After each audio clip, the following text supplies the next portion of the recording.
දෝතේ ඡාපදිගුණ වෙනවා. මේ තියෙන්නේ කුවල් ලෝවෙකි. අපි මෙන්න මේ පොඩි අර්ධෝතේ ඡාපදිගුණ වෙන ඉස්සෙල්ලා. මේක යටේ මේක විස්කම්බය 7යි මේ ආරය 7යි කියන්නේ.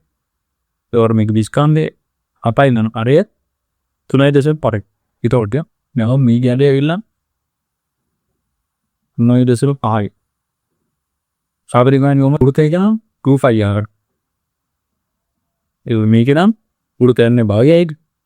ඒතකොට 2.5 බෙනීම දෙකයි කියන්නේ මෙන්න මෙහෙම. හරි. නේද සුළුක මේ නෙක වෙනවා 25. 5 යන්නේ 302යි. R කියන්නේ 3.5යි.